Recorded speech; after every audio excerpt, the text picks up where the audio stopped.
We are going to take some questions, but before we do that, Akira, is there anything that you would like to share? When we flew, me and Ronnie Freeland went to Nashville and recorded Jerry. While we were recording, "Are you going to work tomorrow?" You were playing, and all of a sudden you said, "Oh, I can put John's dobro lick in here," from Folkways album. Yeah. I think it was Train 45, I think. I just couldn't believe Jerry remembered John Duffy's dobro lick from 1963 or something. I was impressed. And you can hear it on the album. By the way, I got special John Duffy t-shirts. I think I only have 4. They are there. You better run. And this is the quintessential drawing of John Duffy with a cigarette and a drink in his hand. It is the awesomest T-shirt. I was wearing one at Spigma, and the kid chased me down. "Where did you get that?" I said, "There are only 15 of them made." Anyway, can we take just a couple questions real quick, if you have them, and then we want to talk about the CD a little bit and some of the recordings and some of the people that are on it. Before you do that, can I just read a story that someone handed to me? Absolutely. Because it might get lost. Okay, well, anyhow, the White House... This is from Eddie? Yeah, this is from Eddie Adcock. And it's titled, "Lost My Only Chance to Play at the White House." The White House called for a command performance of The Country Gentleman. When John Duffy was told, he asked, "What day? What date?" It was a Tuesday. He said, "Tuesday is my bowling night." "How much does it pay?" He was told it was an honor, no pay. He went bowling.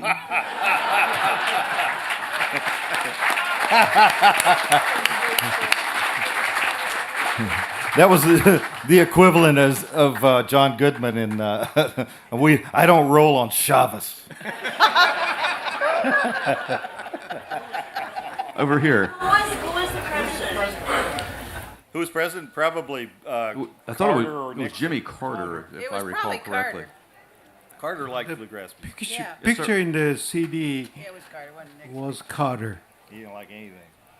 That was seldom seen, though. Okay, question over here. Well, you cracked up once, but I believe it was the winter locker room. Behind the stage when we went up, you know that story? It still makes me Yes. Apparently matter of fact, Ron Mary pranked Dow reminded me of that this morning. I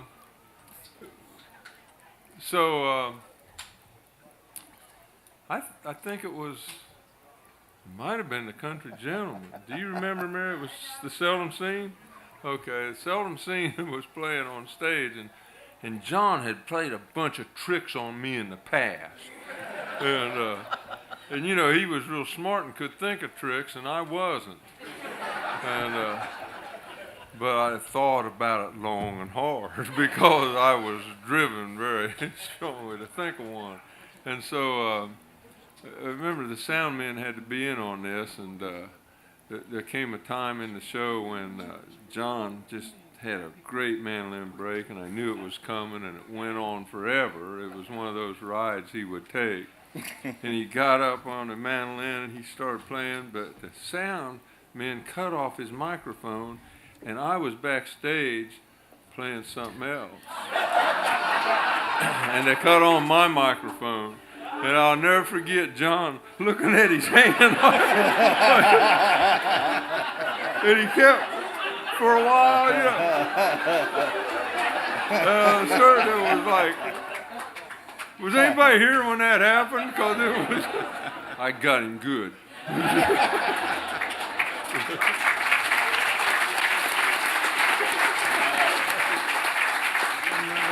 All right, we'll take He one more. could take a joke. He really could. I should mention that. I apologize, but you know, it was in the man.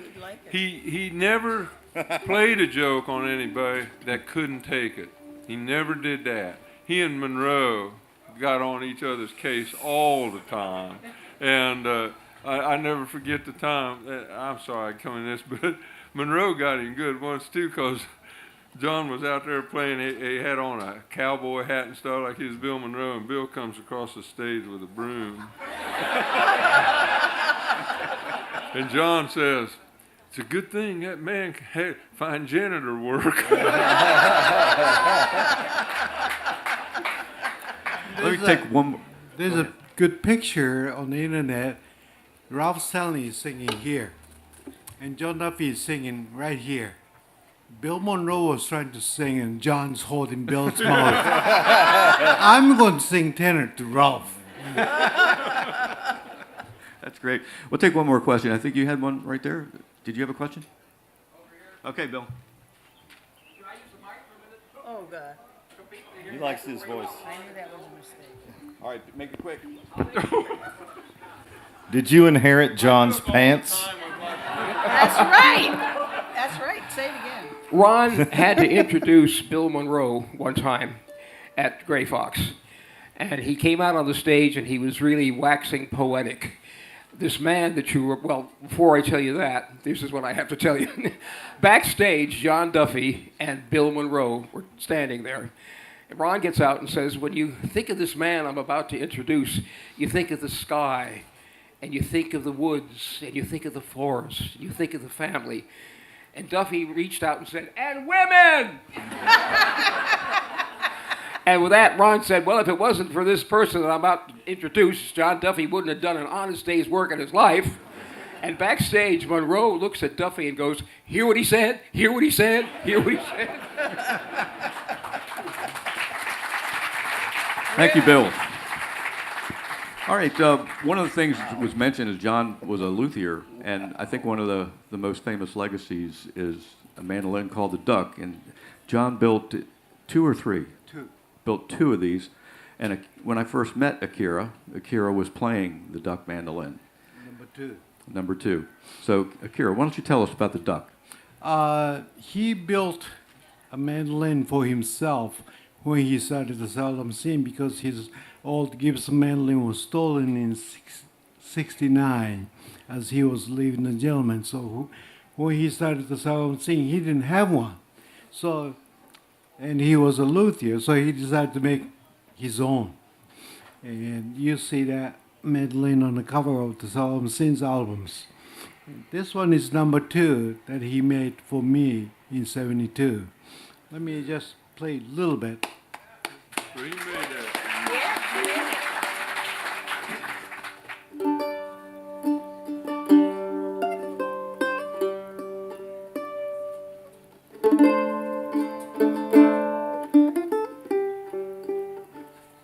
It's way out of tune in the heat. Duffy's here. Yeah. He would have played right through that, Akira. He would have. When I got the other mandolin from John, it was in really bad shape. The string height was this high, and frets were all worn out. So I had it fixed, and you won't get in tune. So I had a friend of mine fix it. We had to move the frets to get in tune. John didn't care.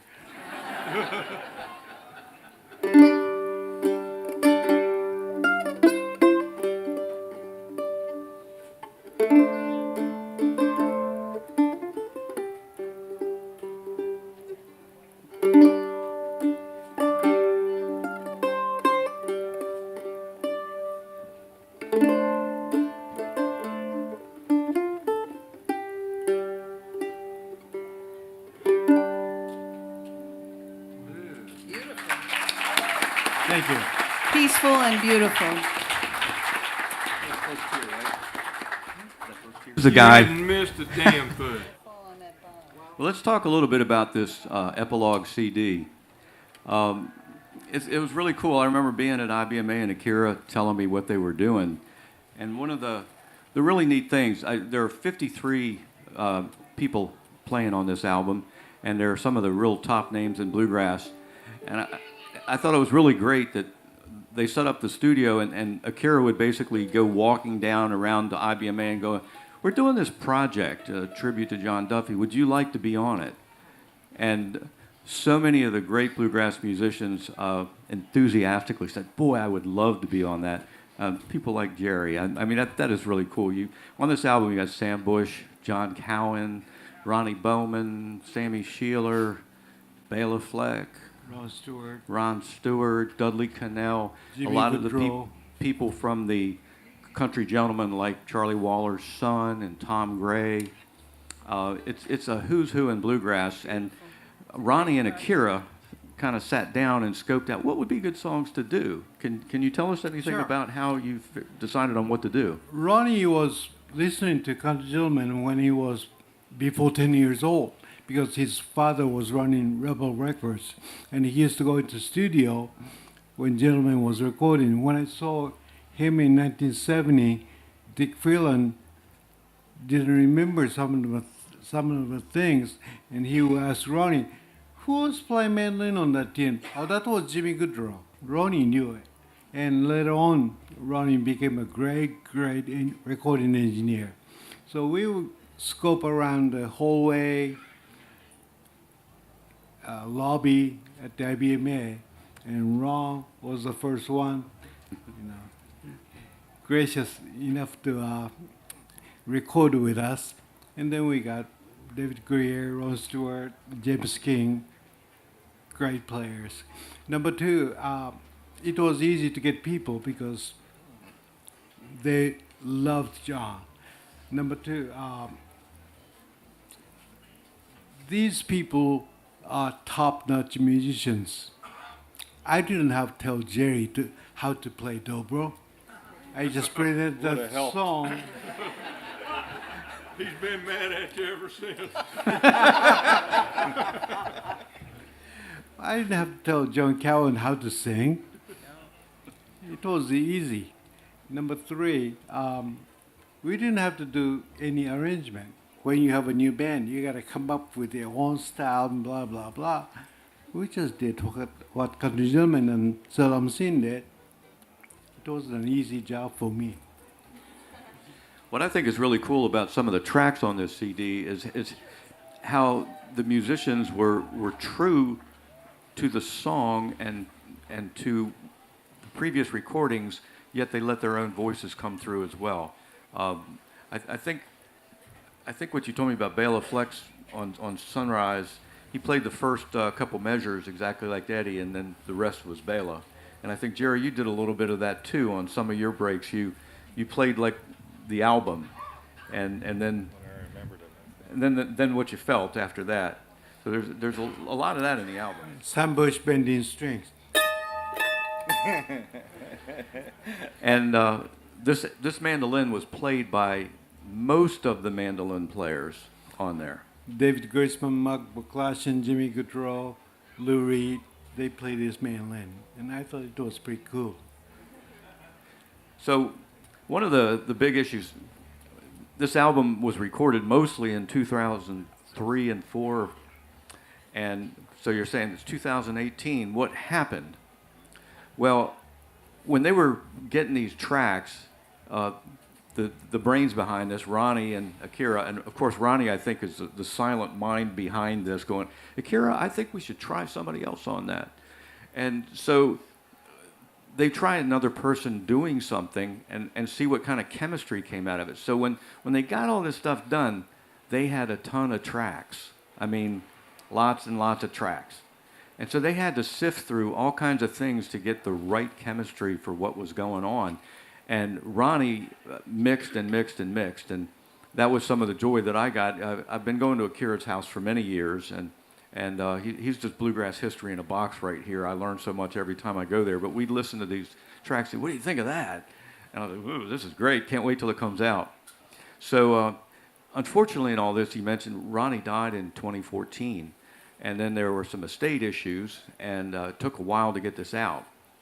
So Akira finally got everything from all that taken care of about a year ago, and it's been on a roller coaster ever since. He's been so busy with it.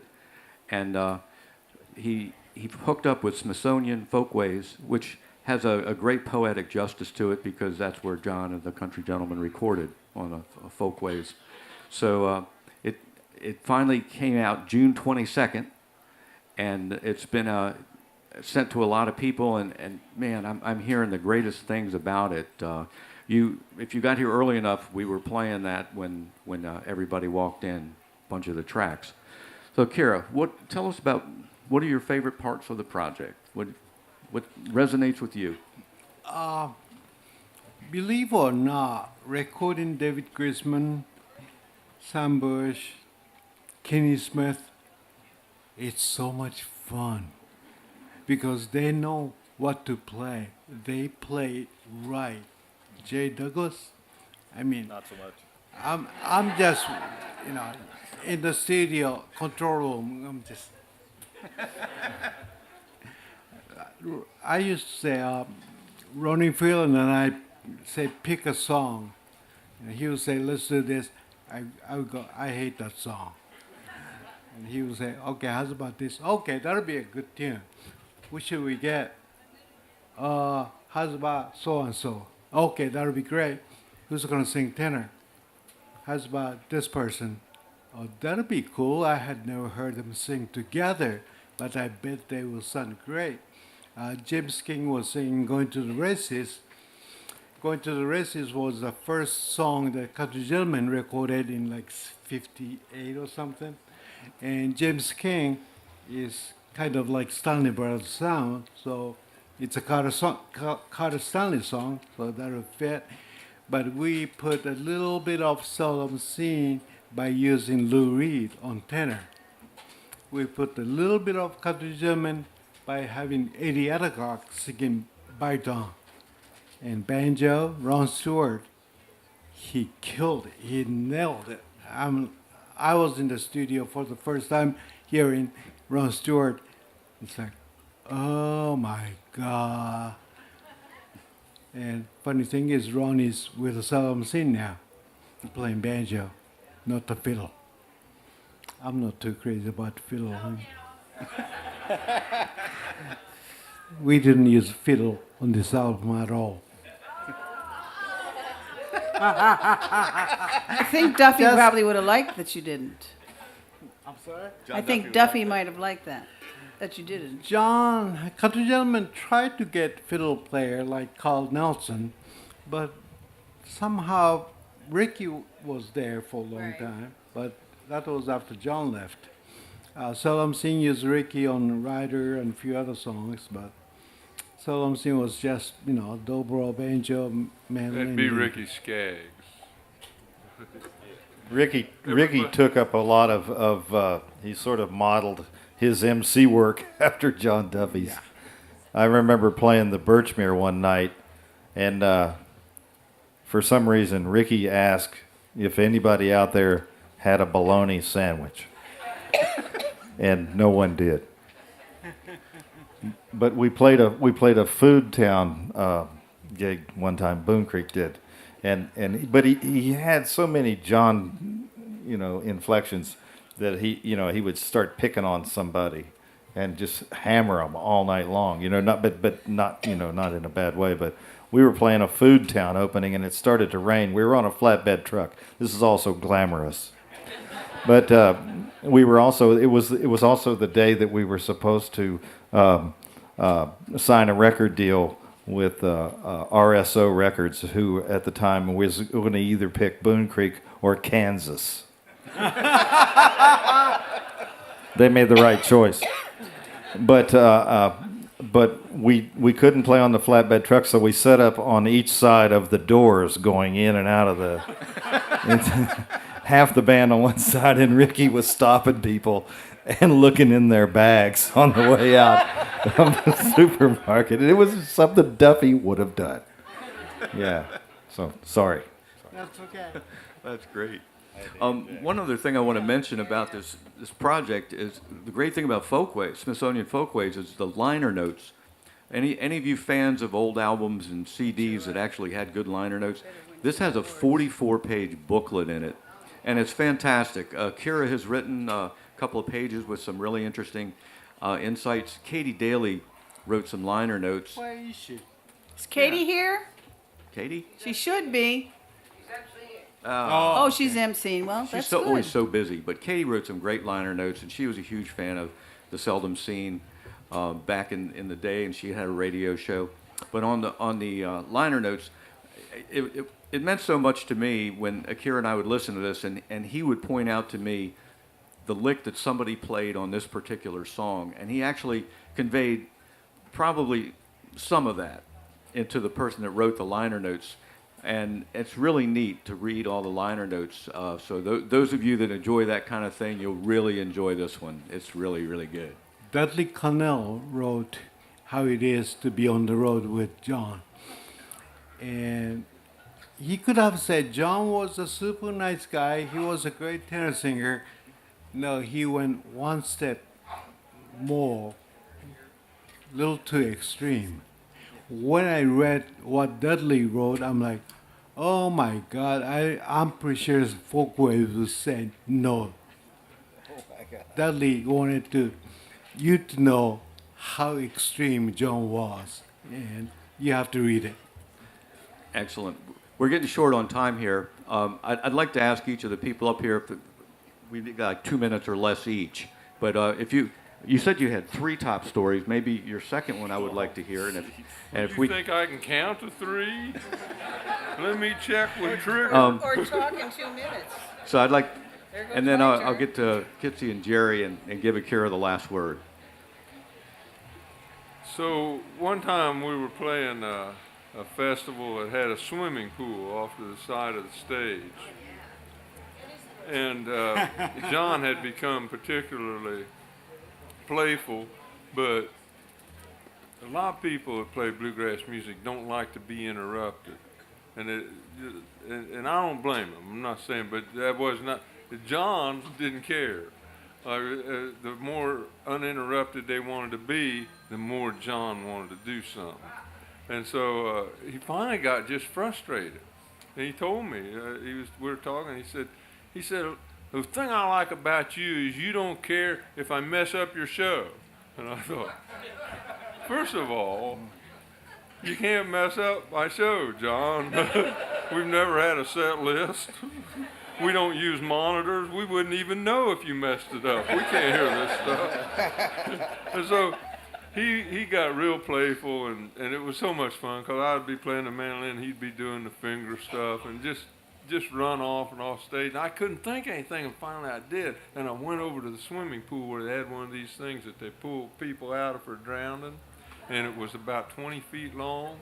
And when the Seldom Scene was on, I was on John's side of the stage, and the hook just kept coming out.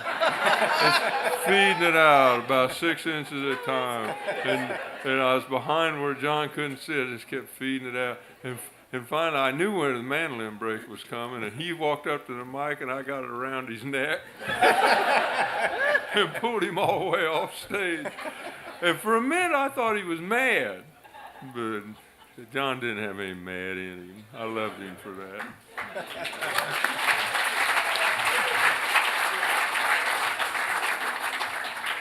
Kitsy. Since I'm the only one up here, I think that had absolutely nothing to do with that record. I'm going to CD, whatever it is. I'll be shocked and saddened if the IBMA Awards don't go. The liner notes are incredible. Just alone, the liner notes, all the musicians, everything on it. If you don't have that CD, you really should get that CD because it's historic. It's available here. Jerry. And it's beautiful. I listened to it today. I mean, Ronnie Freeland was a great engineer. He was, and Ronnie Freeland, when we were cutting the J.D. Crowe and the New South record, Ronnie was the second engineer on that project. But I don't think anybody ever knew that. I don't think they wrote those things down. But he was great, And I also met David Greer on that same session. But he was like maybe this tall, and he didn't have a beard yet. But I remember he had lightning bolts on his shoes.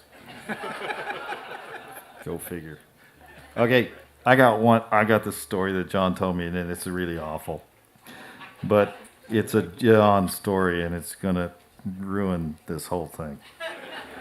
But he was at the grocery store one day, and he had this whole, grocery basket full of stuff, and he put it down on on the what do you call it? Belt. And he had, you know, a pair of those really wild, you know, like Bill's pants on over there.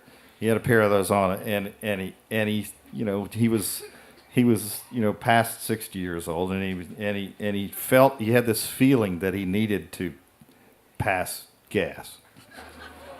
And he said he said, when you're past 60, you got to be really careful about these things. And he said, and then I took a chance and lost.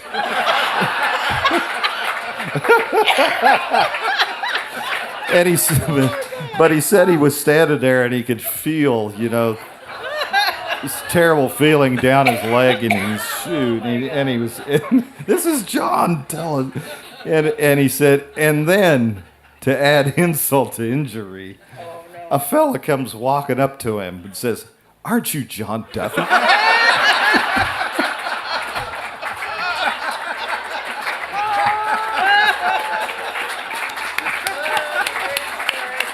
Don't applaud that. We'll all go to hell. Wow. And there you have it. Kira, do you have any final thoughts here? There's no way I can beat that. Well, is there anything else you would like to say, Akira? Well, no, I just can't. My mind is a little occupied right now. Well, let's just wrap it up with the John Duffey quote. Bless your heart and all your vital organs. Amen. Thank you very much.